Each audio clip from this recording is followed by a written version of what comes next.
সরল সব মুসলমানদেরকে ধোঁকা দেয় এইভাবে। এই মিয়া তোমাদের হুজুরে বলে নবীর পরে কোনো নবী নাই, ঈসা নবী দুনিয়াতে আসবে না, উনি নবী না, তাহলে কথা মিলিল নি? তো আপনারা বলবেন যে ঠিক হইতো রে, ঈসা নবী তো তারাই ঈসা নবী আসবে দুনিয়াতে। আল্লাহ তাআলা আল্লাহর হাবিব হাদিসের মধ্যে বলছেন ঈসা নবী দুনিয়াতে আসবে। আর এদিকে এই কথাও সত্য যে নবীর পরে কোনো নবী, জোরে বলে নবীর পরে কোনো নবী নাই।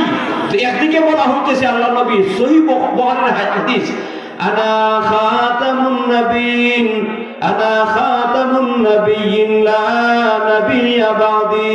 আল্লাহর নবী বলেন, ও আমার উম্মত, আমি হইলাম সর্বশেষ নবী, আমার পরে কোন নবী নাই। আল্লাহর হাবিব বলেন, দুনিয়ার মধ্যে আমার পরে কেউ যদি নবী হইতো তাহলে আমার সাহাবী উমর নবী হইতো। সুবহানাল্লাহ।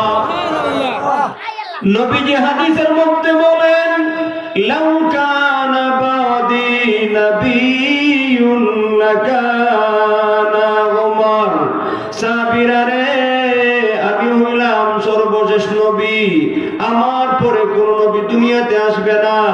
আমার পরে যদি আল্লাহ কোন নবী পাঠাইতেন তাহলে আমার সাহাবী উমরকে আল্লাহ নবী বানাইতেন। সুবহানাল্লাহ।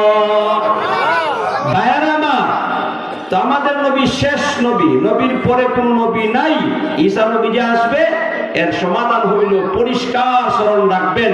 এই দুকাবাজ লম্পট ফিতনাবাজদেরকে দাঁত ভাঙ্গা জবাব দিয়া দিবেন, বলে শুন আল্লাহর নবীর কথা দুইটা সত্য। নবীজি বলেছেন নবী সর্বশেষ নবী, নবীর পরে কোন নবী নাই। ঈসা নবী দুনিয়াতে আসবেন, এই দুই কথাই সত্য। কিভাবে দুই কথা সত্য হয় তার ব্যাখ্যা হইল, আমাদের নবী বলেছেন আমি শেষ নবী, আমার পরে কোন নবী আসবে না। আর ঈসা নবী যে আসবেন নবী হয়ে না, বরং আমাদের নবীর উম্মত হয়ে আসবেন। ঠিক কিনা বলে? ফেস আসেনি আর নবী আসবে না, উনি নবী, হ্যাঁ নবী, উনি আসবে, হ্যাঁ আসবে, তবে নবী হয়ে আসবে না, আমাদের নবীর উম্মত হয়ে আসবে। ঠিক কিনা বলেন? আল্লাহ বুঝার তৌফিক দান করেন। ভাইয়েরা